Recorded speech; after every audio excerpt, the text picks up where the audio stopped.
दोस्तों, आज हम आपको बताएंगे कि हरियाणा में एक ऑन ग्रिड सोलर सिस्टम का बिजली का बिल बनता कैसे है और एक सोलर के बिल को देखकर हम ये कैसे पता करें कि हमारे सोलर ने कितनी बिजली बनाई है, हमने कितनी इस्तेमाल की है और हमने पावर ग्रिड में भेजी कितनी है और इस हिसाब से हमारा बिजली का बिल कितना बना है। नमस्कार दोस्तों, मेरा नाम है Sumit, founder of solar farmer. इस बिल को ध्यान से देखिए।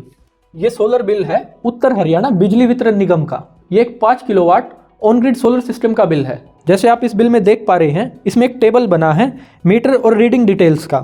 ये बिल बना है 45 दिनों के लिए, जिसमें आपको 3 मीटर रीडिंग्स दिख रही हैं। पहली रीडिंग है KWHE की, मतलब एक्सपोर्ट की, कि आपके सोलर ने कितनी एक्स्ट्रा बिजली बनाकर ग्रिड में भेजी है। दूसरी रीडिंग है इसमें KWHI की, इसका मतलब है इंपोर्ट रीडिंग, कि आपने कितनी बिजली पावर हाउस से ली है। और तीसरी रीडिंग आती है KWHS, यानी सोलर जनरेशन रीडिंग। ये रीडिंग बता रही है कि आपने सोलर से कितनी बिजली बनाई है।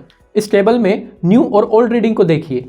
जैसे आप इस बिल में देख पा रहे हो, ये ओल्ड रीडिंग आपके 10वें महीने के 15 तारीख की है और न्यू रीडिंग 11वें महीने की 29 तारीख की है।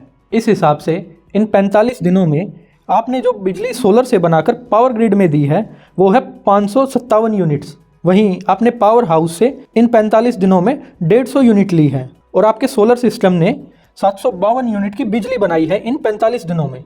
अब होता क्या है, आपका सोलर सिस्टम रियल टाइम में जितनी भी बिजली बना रहा है, पहले उससे आपका घर का लोड चलता है और एक्सेस बची हुई एनर्जी को ग्रिड में भेजा जाता है। वहीं अगर आपका सोलर कम बिजली बना रहा है और आपके घर में ज़्यादा लोड चल रहा है, तो जितनी एनर्जी सोलर से हमें कम पड़ रही होती है, बस उतनी ही बिजली हम ग्रिड से ले रहे होते हैं। और जैसे रात के समय सोलर बिजली नहीं बना सकता, तो हम सारी बिजली ग्रिड से ही ले रहे होते हैं। इस बिल में एक और टेबल बनी है जो बता रहा है कि आपके सोलर ने इन 45 दिनों में 752 यूनिट की बिजली बनाई है और दूसरी लाइन में आपकी टोटल कंजप्शन लिखी है 305 यूनिट की। अब ये टोटल कंजप्शन कैलकुलेट कैसे होती है? ये 305 यूनिट की रीडिंग वो रीडिंग है जो आपने सोलर से रियल टाइम में इस्तेमाल की है और सोलर के अलावा आपने जो पावर ग्रिड से ली है। आपके सोलर ने 752 यूनिट बनाई है, जिसमें से आपने 557 यूनिट ग्रिड में एक्सपोर्ट कर दी है। इसका मतलब आप सोलर यूनिट को जब एक्सपोर्ट यूनिट से माइनस करेंगे, 752 माइनस 557 यूनिट, जो कि 155 यूनिट आपने डायरेक्ट अपने घर में इस्तेमाल कर ली है। तो इस हिसाब से सोलर से हमने रियल टाइम में इस्तेमाल की है 155 यूनिट।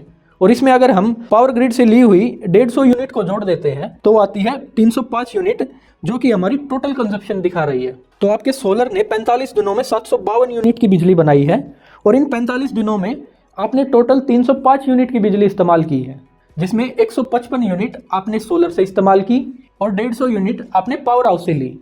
तो आपकी नेट यूनिट बनती है माइनस 447 यूनिट। इसका मतलब आपने 447 यूनिट की एक्स्ट्रा बिजली बनाकर पावर हाउस में दी है। अब इस टेबल में देखें तो नेट बिल यूनिट आपकी 0 दिखा रहा है। इसका मतलब आपने कोई भी एक्स्ट्रा यूनिट पावर हाउस से नहीं ली है और आपकी ये एक्स्ट्रा बनी हुई 447 यूनिट अगले बिल में कैरी फॉरवर्ड कर दी गई है, जो कि इस टेबल के लास्ट कॉलम में दिखाई हुई है। तो जब आपका नेक्स्ट बिल बन के आएगा, ये 447 यूनिट आपके बिल से माइनस हो जाएंगी। अब इस बिल में अगला टेबल आता है डिटेल ऑफ अमाउंट पेबल, कि आपको इस बिल में कितना पैसा भरना है। इस टेबल को ध्यान से देखिए। आपकी करंट साइकिल चार्जेस इसमें 0 दिखा रहा है। इसका मतलब इन 45 दिनों का आपका 0 बिजली का बिल है। दूसरा कॉलम आता है एरियर या आउटस्टैंडिंग ड्यूज का। ये आपके पिछले बिल का बकाया पेमेंट है। और ऐसे ही इसमें sundry charges, previous adjustment, security deposit, तो ये सब मिलाकर इस बिल में जो 434 रुपये दिख रहे हैं, ये पिछले बिल के हैं और ये 45 दिनों का बिल आपका 0 का आया हुआ है। अगर आपको सोलर बिल के समझने में या आपके सोलर सिस्टम की जानकारी में आपको कोई भी डिटेल चाहिए तो आप हमें कमेंट में ज़रूर पूछें। और अगर आपको हमसे सोलर की फ्री कंसल्टेशन चाहिए तो आप इस बोर्ड लाइन नंबर पे कॉल कर सकते हैं। सोलर से जुड़ी ऐसी और जानकारियों के लिए इस चैनल को सब्सक्राइब करें और इस पेज को फॉलो करें।